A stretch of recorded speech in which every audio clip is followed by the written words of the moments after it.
everybody, and welcome back to my channel. I'm gonna make this video pretty short, only because I'm going to the gym today and I'm trying to lose some weight.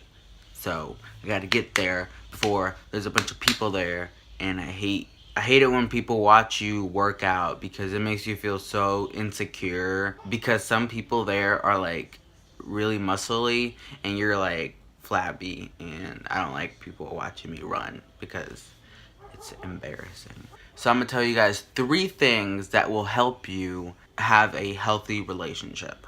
Number 1, talk to your significant other. When you guys are arguing, don't just ignore each other, because that really doesn't solve anything. Because I've been in old relationships where we argue and then we just ignore each other, and we expect to solve something by not talking to each other. And it doesn't, honestly. It solves nothing.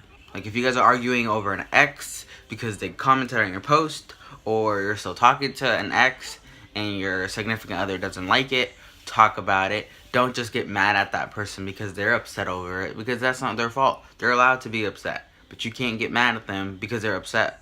Just talk to them. Don't ignore them. It really does not solve anything. Number 2, don't invade your significant other's privacy. As in, don't look through their phone when they aren't there. Like, if they're willing to give you their password through their phone and their social media, that means they trust you. But that doesn't mean if they don't give it to you that they're hiding something. And even if they are, don't snoop through their phone, because at the end of the day, if you say, "Ooh, I know you're cheating, I looked through your phone," right there, you look through their phone. Don't do that. If they are cheating on you, you will find out sooner or later, because it always comes out at the end. So don't snoop through their phone, because it honestly makes things worse. If anything, tell your friend, tell your friend, "Hey, I feel like maybe they're cheating on me, or I feel like they're hiding something from me." At the end of the day, just talk to them. And if you know when they're telling the truth, then you know they're telling the truth. And if you think they're lying, they probably are lying. But again, just privacy is something you can't just always butt into. Especially, like, if they want to go out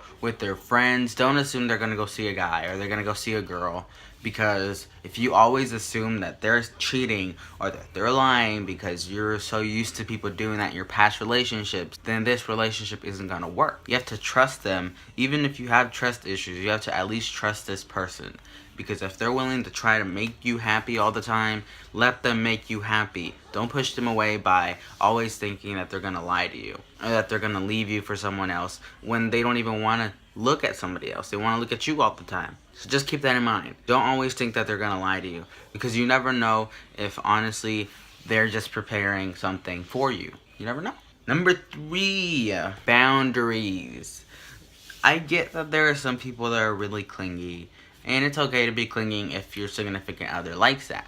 But don't be all up on them if they don't want you to be all up on them. The people need their personal space, okay?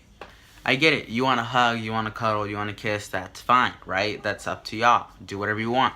Don't always be all touchy-touchy in public if they don't feel comfortable being touchy-touchy. And if they tell you to stop, that means stop. It doesn't mean keep touching me after I told you to stop. That's not what it means. Because I've been with some people that after I say stop, they continue to do it. Like, don't do that. That doesn't mean keep touching me. It means stop before I cut your arm off. That's what that means. And I understand that there are some people that will, do that little friendly punch in the arm. But sometimes that friendly punch in the arm gets really annoying. Don't do that. And then it gets harder and it hurts. Stop punching your significant other before they break your jaw. Like, stop. It's not cute. You aren't being cute. You're being annoying. I remember being with this girl. Let's call her Stacy, because I've never dated a Stacy and I don't think I will. But Stacy and I were dating, and there was already going drama with some other people. But this Stacy girl, she had a habit of punching me in the arm, and at first it was kind of cute, like, aw, that's cute. I don't know why I thought that was cute, but it was at the beginning. And then after a while, they kept punching me in the arm, and I got a bruise on my arm, and I was like, "Yo, you gave me a bruise on my arm." They laughed about it. They're like, "Oh, that wasn't me." "It was you. It hurt. Stop." don't hit me anymore. Like, they kept hitting me and it was harder and harder every time. And I don't hit people. I don't like to punch people because I don't think violence is the answer to anything, because it really doesn't solve anything. But I was about to break her jaw. Like, honestly, I'm a jawbreaker. I will break her jaw, but I didn't, because that's just something I didn't like do. So I told her about it. I was like, look, I get that you're trying to be cute or nice, or I don't know what you're trying to do, but stop hitting me. I don't like it. Because at the end of the day, if you keep hitting this person and you think it's playful, like, in some sort of way, that's abuse. An abusive relationship. When the other person doesn't want you to hit them, and you're leaving bruises, and you think it's unintentionally, but they're telling you to stop, and they're telling you that you're bruising them, you need to stop. Like, I get it, you can be playful, but sometimes playing too much is very rough, and you don't do that. So those are the 3 things you need to keep in mind. Privacy, boundaries, and what else did I say? Trust. So try to work on those 3 things. You might be working on other things, but those are the 3 main things that you should always work on. Even if you are in a healthy relationship and you don't need this is also something you can still work on, you know?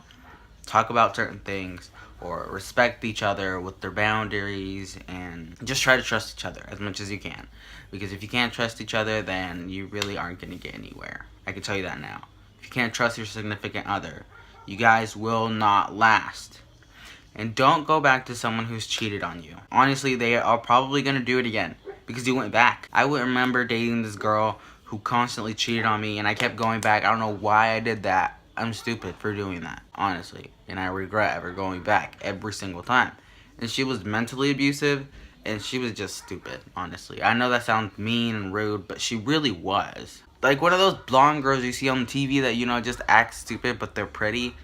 Yeah, that's how it was. But that's all I have for today. So keep your head up. Remember to talk to your significant other, and don't invade their privacy ever. For any reason, don't do it. If you like this video, go ahead and like that button, and subscribe if you haven't subscribed. I post videos every day, so I'll see you guys next time. Bye-bye.